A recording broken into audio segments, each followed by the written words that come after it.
جانتے ہو وہ کون خوش نصیب ہیں جن کے بدترین حالات اللہ بہت جلد بہترین میں بدل دیتا ہے اور ان پر خوب عنایات کی بارش برساتا ہے۔ اور اس کے کیا حقیقی اشارے ہیں۔ یاد رکھنا، جب اللہ تمہاری طویل آزمائش ختم کرنے لگتا ہے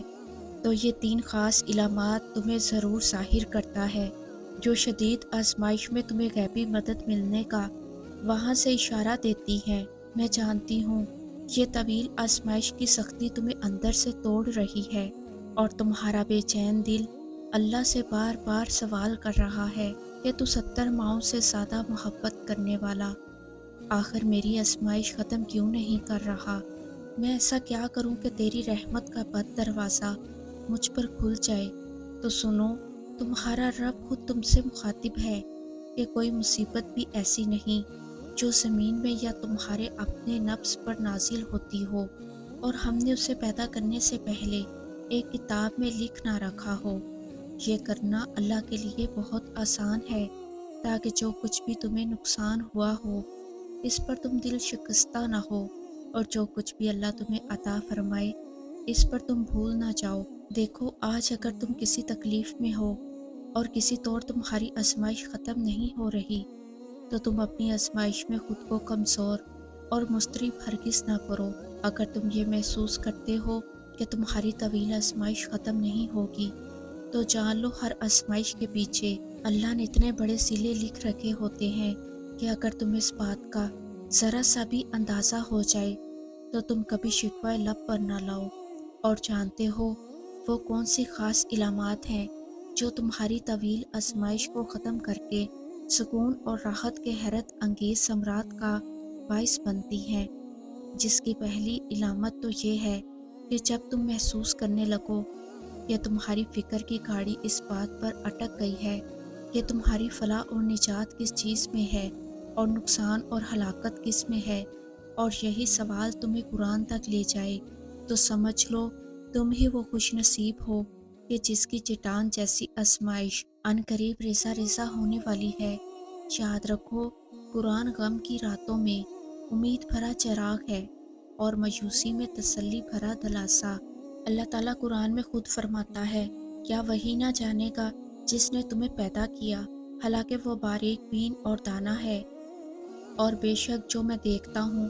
وہ تم نہیں دیکھ سکتے، اور جو میں سنتا ہوں وہ تم سن نہیں سکتے۔ اور اس کا ایک اشارہ تو یہ بھی ہے کہ جب تمہارا دل بار بار اپنی کسی کوتاہی یا خطا پر مضطرب اور بے چین ہونے لگے اور تم دنیا سے چھپ کر اللہ کے آگے ندامت کے آنسو بہانے لگو، تو یہ بڑی نشانی ہے کہ اللہ تمہیں اپنی رحمت کے سائے میں لے چکا ہے۔ اللہ خود قرآن میں اشارہ دے رہا ہے، اے میرے بندو، تم رات دن گناہ کرتے رہتے ہو، ہم جانتے ہیں کہ تم گناہ کرتے ہو، میں بے شک تمہارے گناہوں کو معاف کرتا رہتا ہوں، تم مجھ سے بخشش طلب تو کرو، میری طرف آنے کی کوشش کرو تو صحیح، میں تمہارے گناہوں کو معاف کر دوں گا۔ اے نبی صلی اللہ علیہ وسلم، لوگوں سے کہہ دو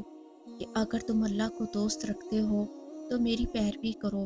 اللہ بھی تمہیں دوست رکھے گا اور تمہارے گناہ معاف کر دے گا۔ تمہاری اس معافی کے بعد جو رحمتیں تم پر نازل ہوں گی وہ تمہیں بھی حیران کر دیں گی۔ ایک حدیث سے ثابت ہے کہ نبی کریم صلی اللہ علیہ وسلم نے فرمایا کہ اللہ رب العالمین اس بندے سے بہت خوش ہوتا ہے جب کوئی اس کا بھولا ہوا بندہ یا بندی لوٹ کر آتا ہے۔ جانتے ہو ہم انسان لوگوں کو خوش کرنے کے لیے اللہ کو ناراض کر دیتے ہیں، تو اللہ تو ناراض ہوتا ہی ہے اور لوگ بھی تم سے ناراض ہو جاتے ہیں، لیکن جب تم اللہ کی رضا کے لیے لوگوں کو ناراض کرتے ہو تو اللہ تو تم سے راضی ہوتا ہی ہے اور پھر لوگ بھی تم سے راضی ہو جاتے ہیں۔ ایک بات یاد رکھنا کہ اللہ تعالیٰ کے لیے کوئی چیز قربان کرو گے نا تو اس کا بہترین بدلہ تمہیں ضرور ملے گا، اس دنیا میں بھی اور آخرت میں بھی۔ اللہ کی رضا کے لیے چھوڑی ہوئی چیز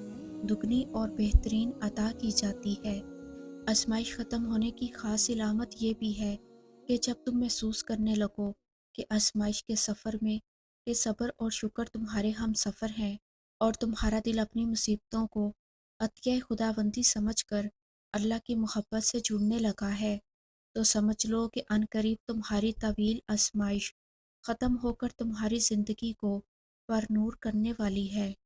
اور اگر تم جاننا چاہتے ہو کہ کیا تم بھی وہ خوش قسمت ہو جس کے بدترین حالات اب بہت جلد بہترین میں بدلنے والے ہیں، اور عنقریب اللہ تمہاری زندگی کی تمام مشکلات اپنی مدد اور رحمت کے ذریعے آسانیوں میں بدلنے والا ہے، تو یاد رکھنا، جب اللہ تمہاری زندگی میں ایک نئے دور کا آغاز کرنا چاہتا ہے تو یہ اشارے بار بار تمہارے سامنے لاتا ہے۔ ایک روایت میں ثابت ہے کہ صحابہ اکرام نبی کریم صلی اللہ علیہ وسلم سے آ کر کہتے تھے کہ حضور، بعض اوقات ہمیں اپنے دل میں ایسی باتیں محسوس ہوتی ہیں کہ زبان پر لانے سے ہم زیادہ بہتر سمجھتے ہیں کہ ہمیں زندہ آگ میں جلا دیا جائے۔ یہ ایسے وسوسے ہمارے دل میں اتر جاتے ہیں، دماغ میں آ جاتے ہیں۔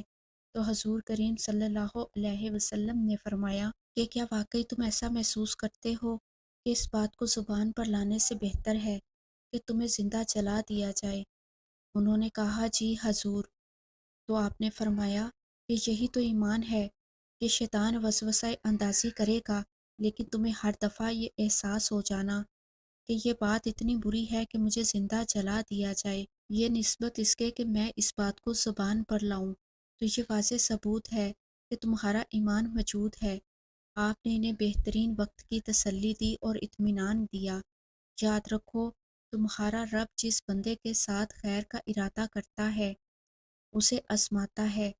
اللہ خود قرآن میں تم سے فرماتا ہے کہ ہم تمہیں آزمائیں گے اور تمہارے حالات جانچیں گے تاکہ پتہ چلے کہ تم میں مجاہد اور صبر کرنے والے کون ہیں۔ جانتے ہو تمہاری بد نصیبی کی تاریکی چھٹ کر خوش نصیبی میں کب بدلتی ہے، تو یاد رکھو کہ تمہاری زندگی کی خوشحالی کا سارا کنٹرول اس مہربان رب کے ہاتھ میں ہے۔ اللہ چاہے تو اپنی شان رحیمی سے کسی کا دل پھیر دے اور اس کے دل میں تمہارے لیے محبت اور شفقت کے جذبات بھر دے، چاہے اس کے دل میں تمہارے لیے نفرت اور بے انتہا دوری ہو، اللہ اس کا دل بدلنے پر قادر ہے۔ اللہ تعالیٰ خود تم سے قرآن میں فرماتا ہے، کسی نفس کو نہیں پتہ، کسی انسان کو نہیں پتہ کہ اس کی خوشی کہاں سے آئے گی، اس میں بہت ساری حکمتیں شامل ہوتی ہیں۔ تم اگر ذرا غور کرو تو اکثر تمہیں پورا اعتماد ہوتا ہے کہ اگر مجھے فلاں چیز مل جائے تو میں خوش ہو جاؤں گا، اور اگر فلاں چیز یا فلاں کامیابی نہ ملی تو میں برباد ہو جاؤں گا، جبکہ اللہ قرآن میں اس کا اشارہ دیتا ہے کہ کسی نفس کو نہیں معلوم کہ اس کی آنکھوں کی ٹھنڈک، اس کی خوشی اور اس کی خوشی کے آنسو کس چیز میں چھپے ہوئے ہیں۔ تم بس اپنے رب پر اس پھول کی طرح بھروسہ رکھو جو راستے کے کنارے اگتا ہے،